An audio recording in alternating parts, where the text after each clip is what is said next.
Good morning. This is Kathy for Getting Chatty with Kathy, and I want to thank you for joining us today.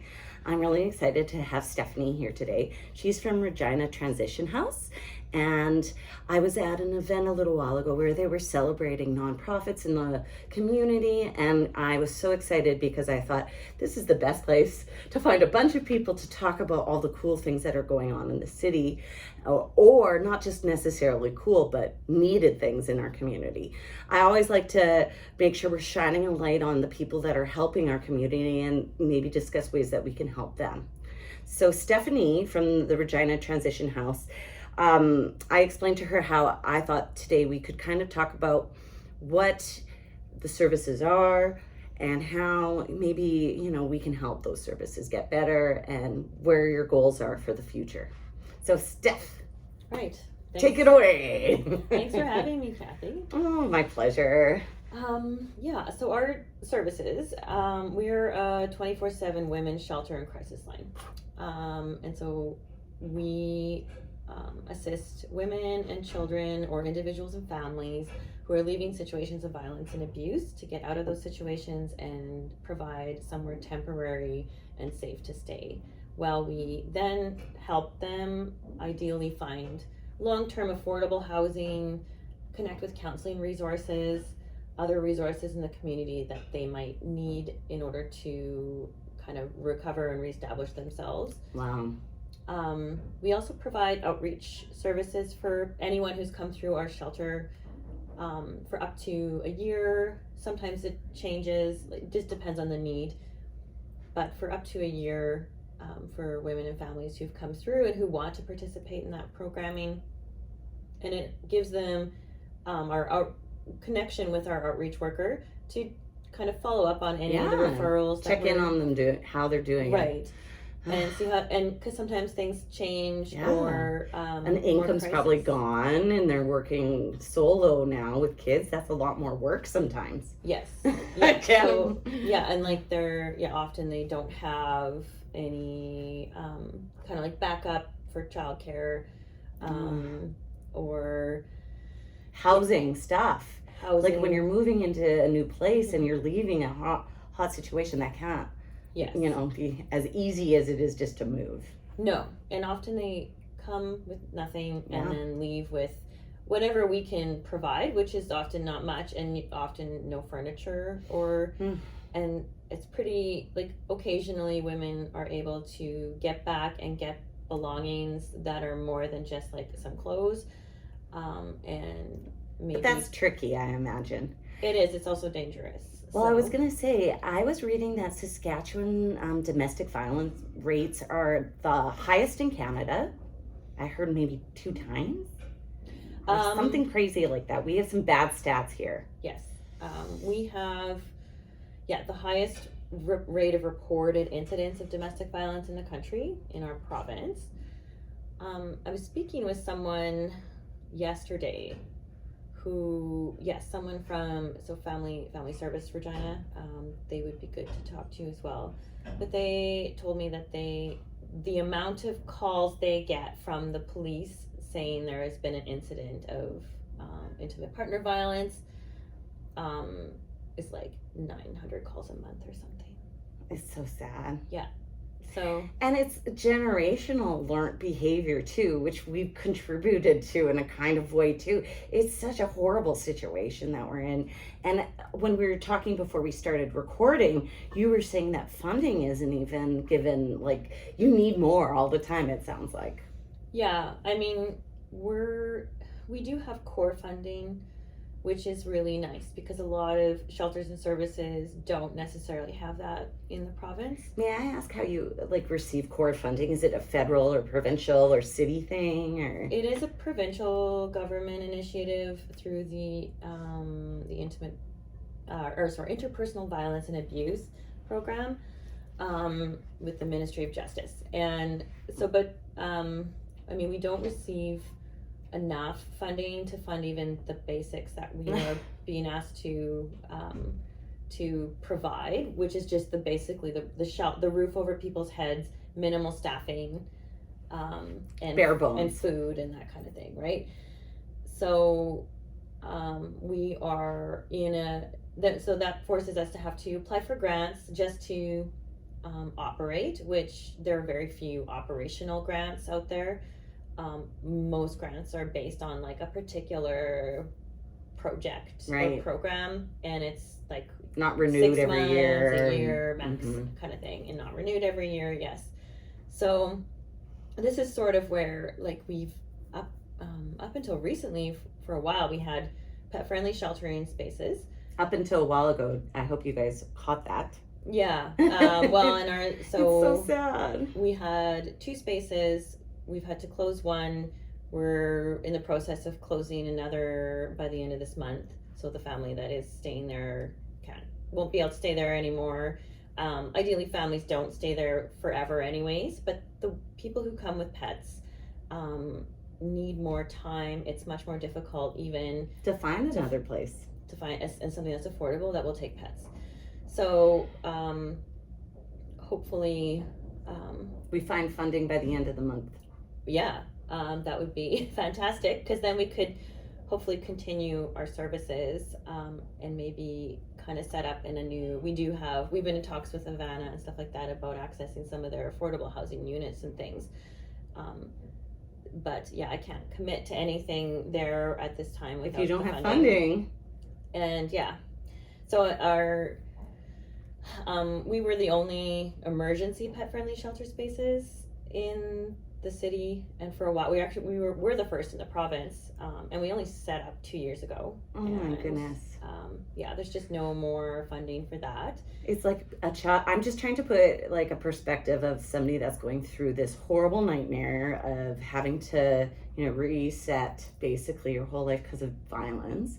And then somebody, or to me, a pet somebody, like a piece of your family, to have to leave that or give that away, or like that's another trauma to already rough situation. So I'm surprised that there was only 2, and I'm sad that there's none now. Mm-hmm. Yeah.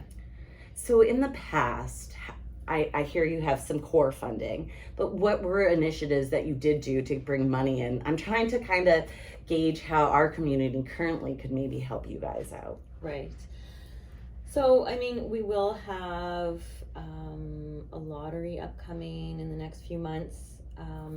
In the past, we've had what we call the Safe Paws Gala in conjunction with Sophia House. Okay, Safe Paws? Safe Paws Gala, yeah. Okay. And instead of a gala this year, we're developing like a Safe Paws lottery. Neat. So that should be coming out in the next couple months for people to watch out for, so that Sophia House can support their pet-friendly second stage shelter. Right. And for us to hopefully be able to reestablish having emergency pet-friendly shelter spaces. So very interesting, because when we had the Sophia House on a few weeks ago, actually, it was nice to kind of understand what their niche was in that kind of part of your life if you needed that service. Right. So you're the front end of kind of what they offer. Yeah, we're the emergency crisis. People can come to us in the middle of the night if they need to on an emergency basis, if we have space open. Sometimes if we don't have space open and it's a bad enough situation, people might have to stay on the couch for a night or two.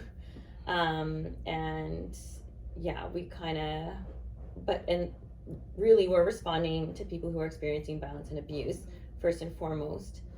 And we have to gauge based on risk, ultimately, and as to who gets space. It's like almost triaged. Yes. Oh yeah, we have to triage our guests. intakes. Yeah. Yeah. So what a rough situation to be in, to have that if somebody's actually leaving their place, and then to be like, actually this person's in a worse situation. Yeah. Clearly there's a need for more rooms then, majorly. Yeah. Well, our wait list would be a good indicator of that. Our wait list is, it got so long recently that we couldn't, it ran out of space. Oh my goodness. So we circle back to people on a weekly basis to make sure if it's safe. do you still need shelter? Do you still need to be on our wait list? Right. We also have our emergency outreach worker who can reach out to them now while they're waiting, and maybe avoid having them come into shelter by providing them with some of those supports on the front end. So that's helpful. Kind of like a Band-Aid for the time being. Yes. To get them through that part. Yes. And to kind of check in with them. So much like the post-shelter outreach, it's about checking in with people who might be living in bad situations, and to see if their risk has changed. Has there been another incident of assault? Right. What's going on in your life now? Do we need to raise the level of priority for you? Do we need to find even more, like, do we need to find someone to support you in a hotel space until you can get into a shelter space? Like, what's needed to keep you safe? Reassessing, because it always is changing. Yeah, it is. So what a heavy thing. How did you get into this? Well, I'm a social worker by trade. I always wanted to be a social worker from the time I was 16. I didn't know what it was called at the time, but you wanted to help people. Yes. And so as soon as I left high school, I started in the social work program at the University of Regina. I also got my master's degree through there, and during all that time, I was always involved in women's organizations. Women's issues like intimate partner violence, gender-based violence has always been probably the area I'm most interested in, along with harm reduction and those pieces, which actually tie in a lot together, because people who experience trauma are at high risk for developing a substance use problem, right? So,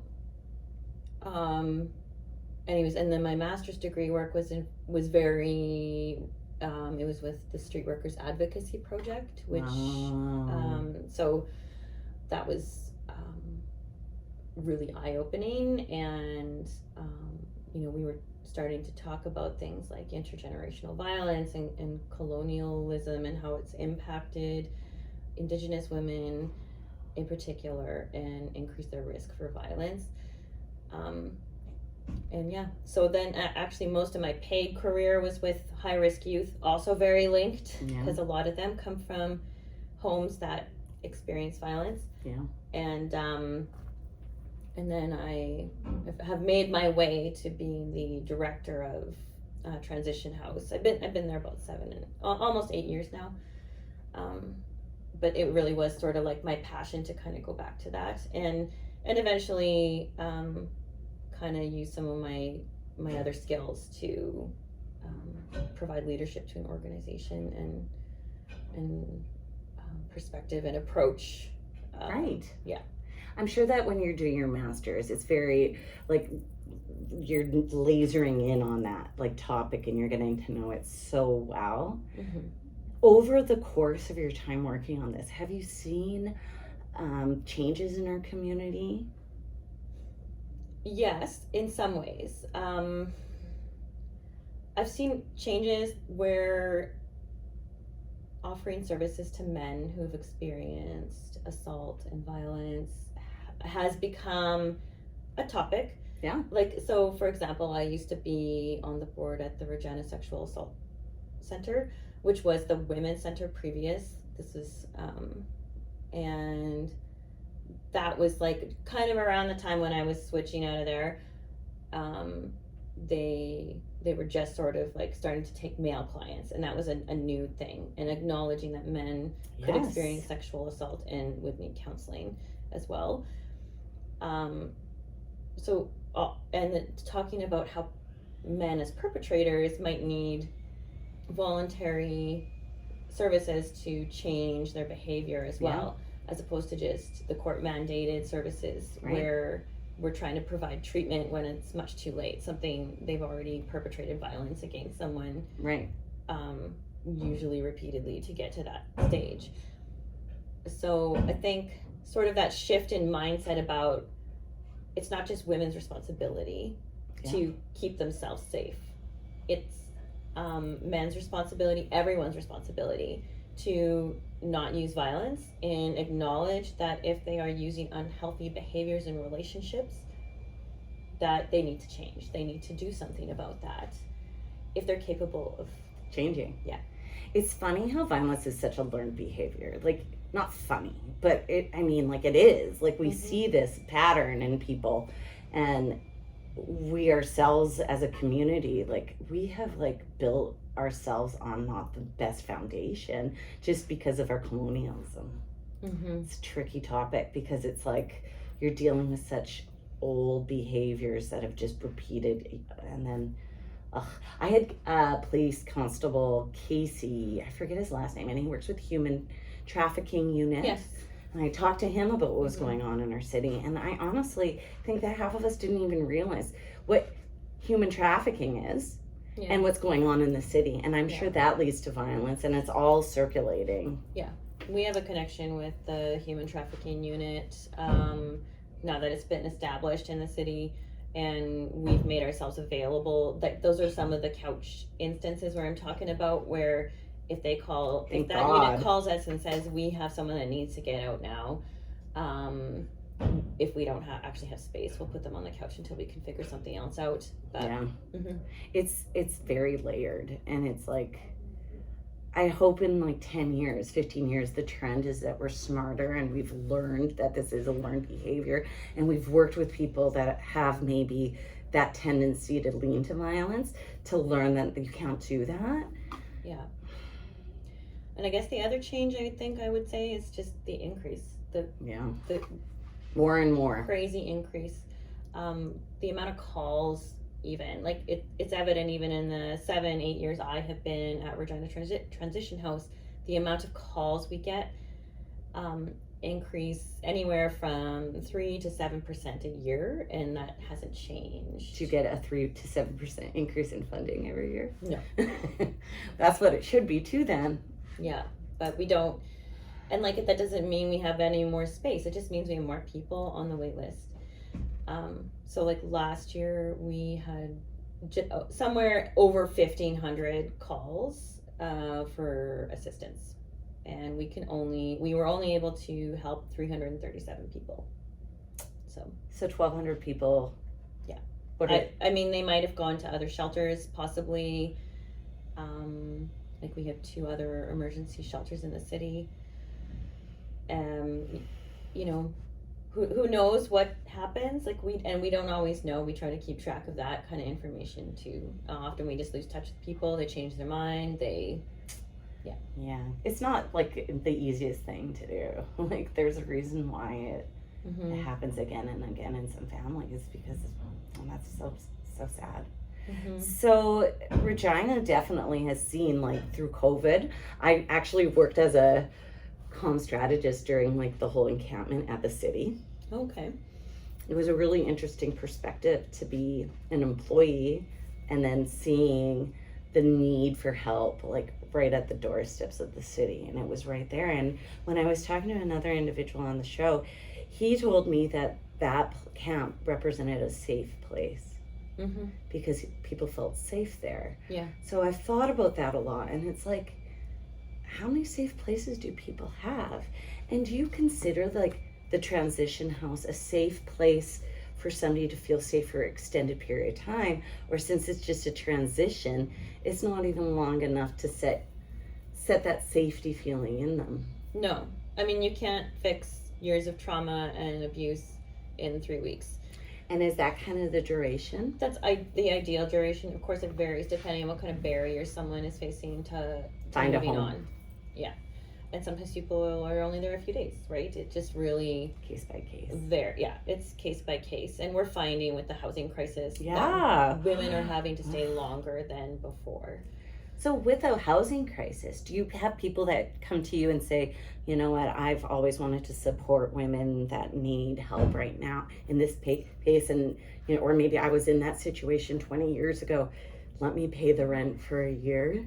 Oh no, that would be very... This is what we want, right? Yeah, that'd be a fascinating kind of project to set up. Yeah.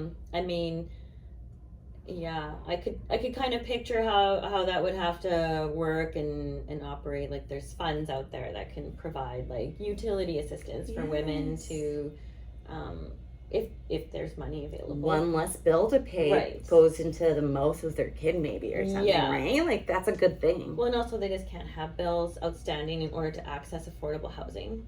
Uh-huh. That's kind of one of the barriers. Often there's a lot of in order to access good, affordable, safe housing for women with children only, because those spaces are only usually available for people with children in their care.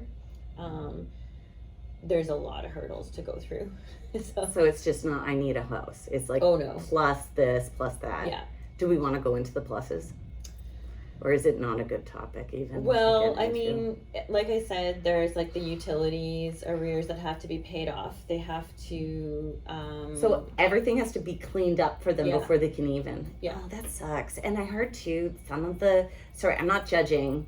I just wish that there was more options. And I think that, like, for one thing, I know people are using drugs because they're going through shitty shit. Mm-hmm. And, like, to not be able to go into a house to get better until you're better, Mm-hmm. not taking drugs, Oh, I find that tricky too. well, we don't. Worry about That's that? not our stance. Thank God. No, we are a harm reduction focused facility. Beautiful. Women women do not have to be clean. Good. Or I in don't think that's recovery. responsible to us. No. How can you get clean if you're already not Yeah. in a good spot? Like I understand why somebody would want to actually. Yeah, we can. It's a balance though. And so we used to have an addiction support worker. This is another program that we Okay. recently, funding's run out. We can't Oh find my more. goodness. But we used to have an addiction support worker on site for a couple years Right. for women. And because over 50% of our women coming in self-disclose having substance use challenges. So It's like at there. least half We of may our as well clients address this. or more are accessing and using this support when we've had it. And so that way we're able to provide in-house groups that are focused on recovery, connecting them with programs Friends, in the like-minded community, people. and one-on-one counseling and support with someone who has an addictions background. So we're not providing that right now also, but that was sort of part of our strategy. Yeah. And we still can accept women who are still using substances.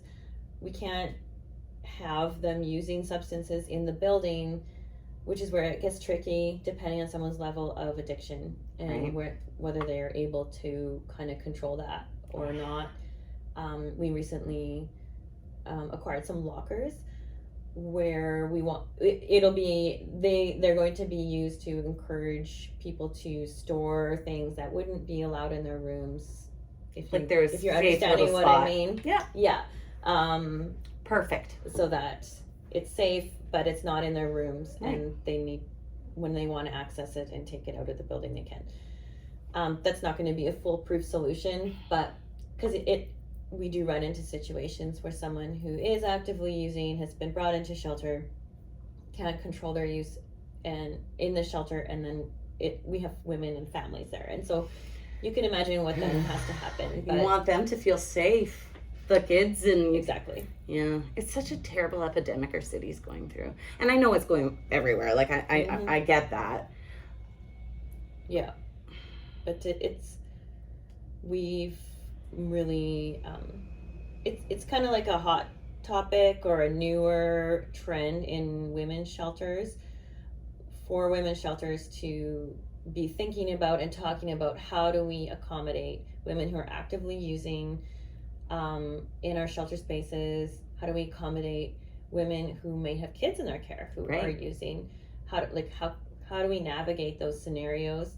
But that's like life. Like to me, that's real. Yeah. And that's what addiction is. I don't think that people want to be doing drugs in front of kids. It's just, this is how it is right now. They're, and they've gotten themselves to a spot that needs to maybe get a realignment.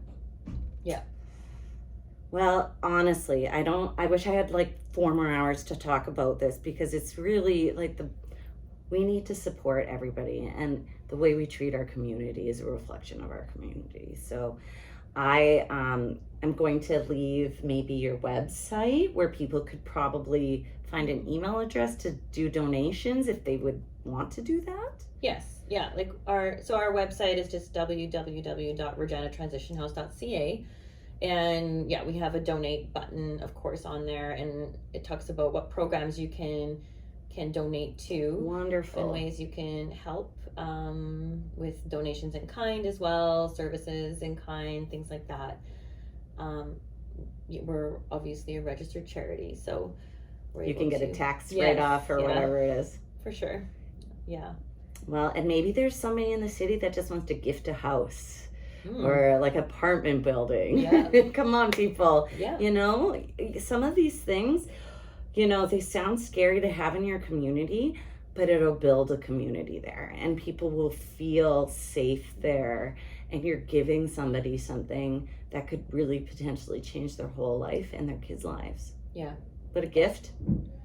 And honestly, I don't know that. So, like, we're a unpublished, non-disclosed location.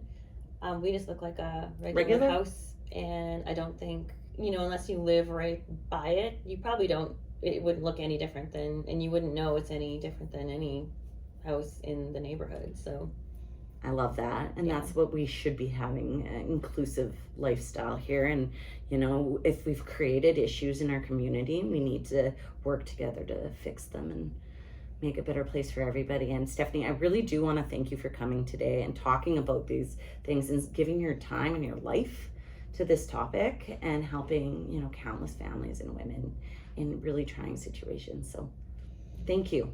Thanks so much, Kathy, for inviting me in. Yes, anytime. And when this lottery comes, let us know. The least we can do is tell people the date. For sure. And get people to like give some money to that as well. For sure. Okay. Thank you. And everybody out there, you take care. Bye now.